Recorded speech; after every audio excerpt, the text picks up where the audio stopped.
Itu per ekornya kita bisa dapat di bawah 50.000 dengan catatan itu bobotnya di bawah 1,5 kilo. Nah sementara kalau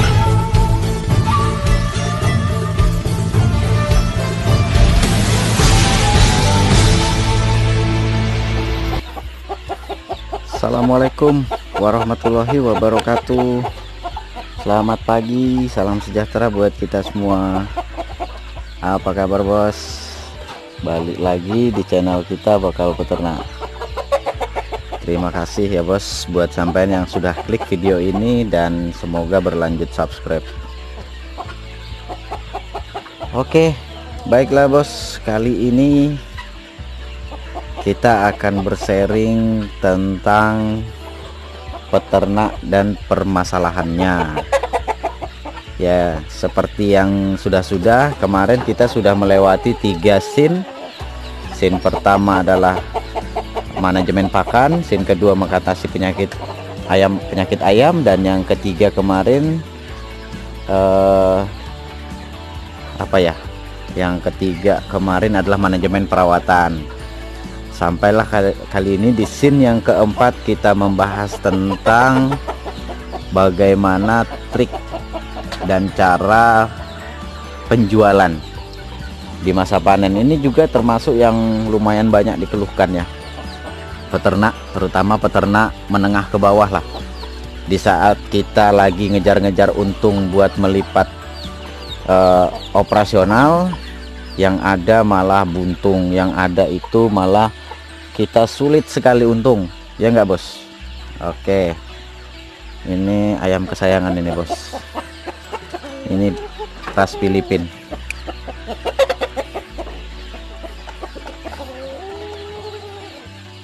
Ini sama ras Filipin juga, nih 2 saudara.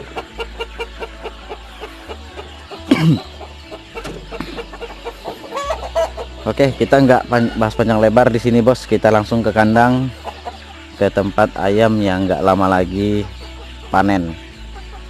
Tapi di sana agak ribut bos. Apa ini? Ubi ya? Ampas tahu sama apa? Ampas tahu, ubi, pur. jagung sama iga sama pur.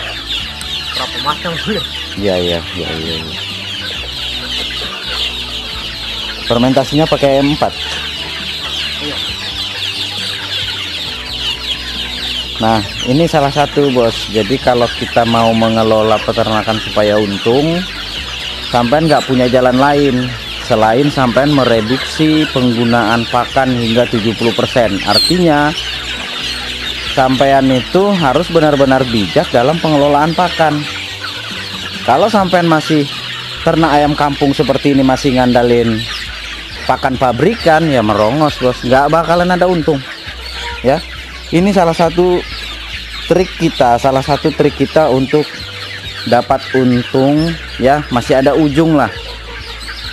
Ini dengan fermentasi bahan dasar kita di sini dedak, ampas tahu, singkong dan pur yang dijadikan satu dengan persentase 1:1.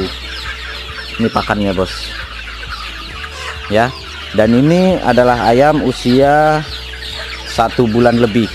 Ini yang di video sebelumnya kita baru ganti sekam ya, baru keluar dari kandang brooding. Liternya ya, baru ganti liter dan baru keluar dari kandang brooding. Sekarang sudah seperti ini ayam-ayamnya. Kita ke sebelah, ke ayam yang sudah mau panen.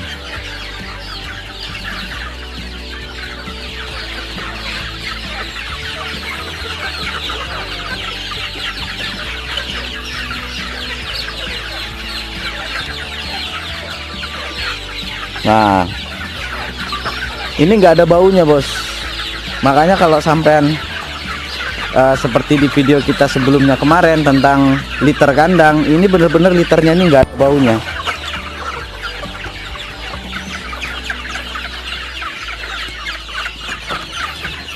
Oke, ini adalah ayam kita yang mungkin dalam waktu kurang lebih 30 hari lagi ini kita akan panen.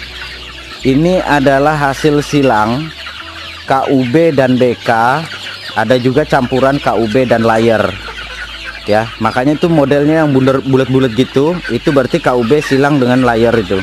Kalau yang bobot yang bodinya agak keker ya seperti ini, nah itu dia biasanya kita silang dengan BK tuh anakannya. Nah ini silang dengan layer tuh, wah itu yang di sana. Nah sekarang kita nggak bahas soal silang-silangan dulu bos, kita bahas tentang pemasaran. Ini kita rawat sudah 2 bulan lebih dengan interval jarak per 5 hari masuk broodingan. Artinya usia ayam-ayam ini tidak sama ya, jadi dalam per 5 hari kita bisa panen. Nah karena gini bos, penetasan kita kemarin itu masih terbatas pada apa ya, telurnya enggak, penetasannya yang terbatas. Jadi per 5 hari itu kita baru bisa masukkan telur kurang lebih sekitar 130-an ya per 5 hari ya. Per 4 hari kita bisa masukkan, berarti di hari kelima dia menetas. Dan inilah ayam-ayamnya dengan jarak interval yang per 5 hari. Nah trik kita pada saat kita menjual biasanya gini bos, kalau di sini itu kalau kita menjual dengan harga di bawah 50.000 per kilogram ya, kita timbang ekor ya, per ekor kan, itu per ekornya kita bisa dapat di bawah 50.000 dengan catatan itu bobotnya di bawah 1,5 kilo. Nah sementara kalau kita mau sabar sedikit lagi, kita jual dengan harga 1,5 kilo, kita bisa ngepush harga di 60 sampai 65.000 ya kan guys, ya kan, kadang 70.000.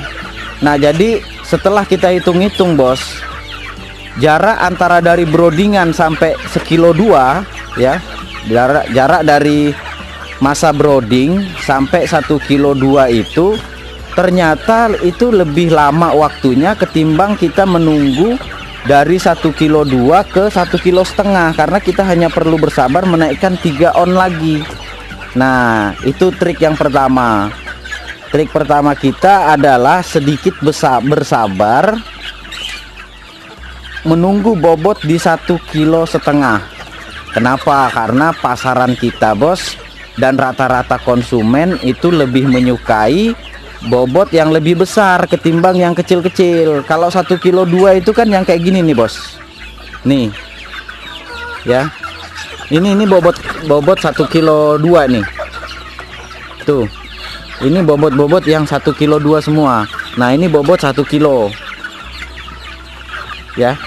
Jadi kalau kita mau bersabar dikit aja, itu jarak dan biayanya juga jauh lebih besar di masa broodingan sampai 1,2 kilo ketimbang kita bersabar sedikit untuk 1,5 kilo. Itu trik pertama. Kemudian trik kedua, sampean wajib sudah survei pasar.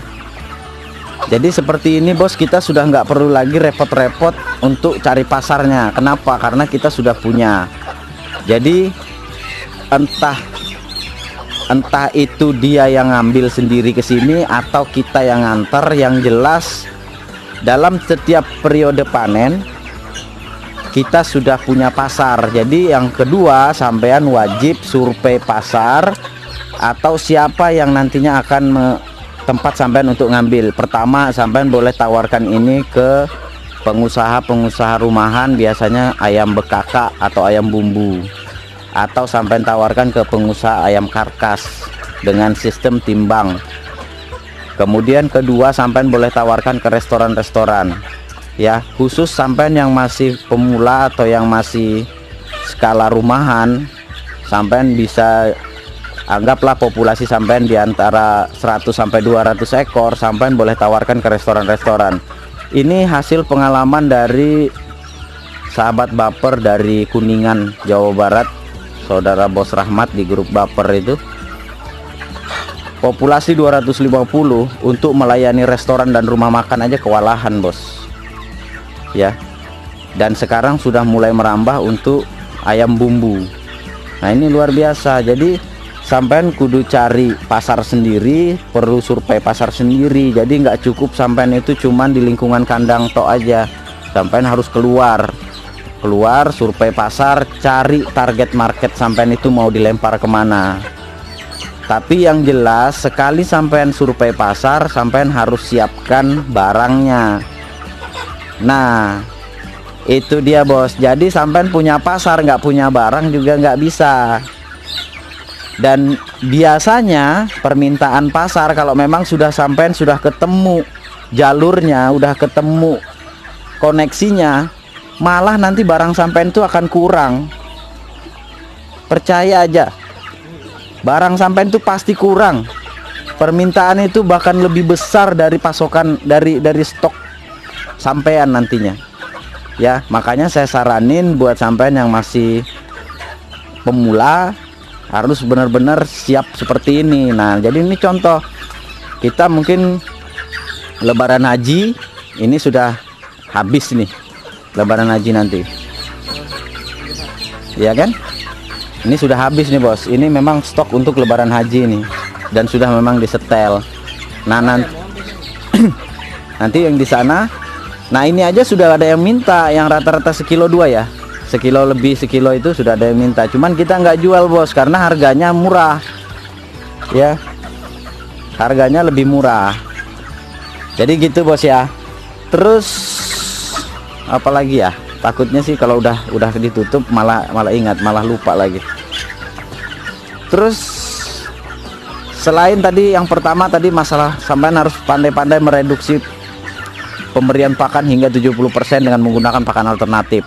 Yang kedua sampean triknya, daripada jual 1 kilo 2, mending bersabar jual 1,5 kilo, karena operasional waktu tenaga dari masa brooding sampai 1 kilo 2 itu jauh lebih lama, jauh lebih besar ketimbang sampean bersabar menunggu naik 3 on lagi. Kemudian yang ketiga sampean harus punya pasar. Pasarnya cari sendiri sesuai dengan daerah sampean. Makanya kadang di grup-grup baper kalau ada yang tanya harga joper sekarang berapa, harga ayam AK sekarang, saya nggak mau respon. Kenapa? Percuma, saya respon pun harga di daerah saya dengan daerah sampean beda. Oke bos. Terus yang keempatnya, sampean perlu perlu teknis dalam mengembangkan peternakan sampean kalau mau seperti ini. Ini berawal dari indukannya, indukan KUB yang kita beli dan kita siapkan paceknya, kita siapkan pejantannya. Kemudian ketika masa produksi KUB tiba, mampu menghasilkan telur, dan kita mulai mempelajari mesin tetas yang di sana itu. Ya, sekarang kapasitasnya sudah itu 600, kemudian ditambah lagi yang di sana itu. Kita keluar aja bos biar lebih jelas, di sini ribut sekali. Nah, tadi yang keempat saya katakan kalau sampean mau berbicara pasar, untuk melayani pasar sampean mesti punya, jangan terlalu bergantung pada pembelian bibit, apalagi buat sampean yang di pelosok. Sampean harus membangun koloni sendiri. Bagaimana cara membangun koloni? Sampean belilah ayam KUB seperti di video-video saya sebelumnya tentang teknis dan metode peternakan. Sampean membangun koloni dengan ayam yang kuat bertelur, kemudian sampean berikan dia pacak-pacak unggulan, dengan harapan nanti anak-anaknya itu bisa sebesar-besar ini bos. Jadi mudah membangun bobot, itu lebih mudah ya. Caranya adalah sampean mulai belajar brooding, kemudian sampean nanti pada saat indukannya sudah mulai masuk masa produksi, ini sampean sudah bisa seperti ini bos. Nah ini yang kemarin kita review, kapasitas 600, manual aja bos. Di sini kita manual saja. Bahkan di sini kita pakai termostat yang cukup legend ya, nggak kelihatan ya. Wah itu di sana. Ini sudah ada yang menetas lagi. Nah inilah hasil produksi kita. Dan di bawah itu, di bawah ini adalah produksi telur kita, induan-induan kita bos. Wah itu di bawah. tuh di bawah. Jadi sampean mesti punya koloni yang memproduksi telur ada, kemudian seperti ini penetasannya ada, kemudian sampean syarat-syaratnya ya. Nah itu broodingannya ini. Nah di sini ada sekitar 75 ekor dan di sini ada sekitar 90-an. Nah ini yang mutlak sampean harus punya. Jadi kalau sampean mau bisa punya pasar sendiri dengan ya bibit, sampean harus bisa produksi sendiri. Bibit sampean produksi sendiri, pakan sampean pakan alternatif ya. Setelah usia 30 hari ke atas sampean tidak terlalu terbebani di biaya pakan yang tinggi. Kemudian telur sampean tetaskan sendiri, sampean nggak usah tergoda. Kalau modal sampean masih minim, nggak perlu tergoda untuk punya mesin tetas otomatis. Yang penting itu bisa muat banyak, sampean bisa banyak menghasilkan ini anak-anak baru, sehingga nanti ke depan sampean bisa melayani pasar bos. Karena percaya aja, seperti saya bilang tadi, kalau sampean sudah punya pasar, permintaan itu bakalan jauh lebih besar dari kemampuan sampean untuk menyediakan barang. Percaya saja ya bos. Jadi semoga membantu, semoga apa yang kita sharingkan sore hari ini membantu, dan sampean sebagai peternak rumahan mandiri bisa sukses, bisa memiliki peternakan yang jauh lebih besar. Membangun dari nol itu tidak ada salahnya bos, dan tidak ada salahnya. Kenapa? Karena membangun dari nol itu adalah proses. Sekarang sampean bisa bertahan dengan prosesnya apa tidak, itu semua kembali ke sampean, dan memang dibutuhkan kesabaran. Kesabaran di sini sampean mesti tekun, disiplin, dan ya berani berkorban, korban waktu, tenaga. Oke bos, sukses buat sampean semua, dan terima kasih buat sampean yang sudah subscribe. Sekian dari Bakal Peternak, sampai jumpa di video-video kita berikutnya. Assalamualaikum warahmatullahi wabarakatuh. Salam sukses.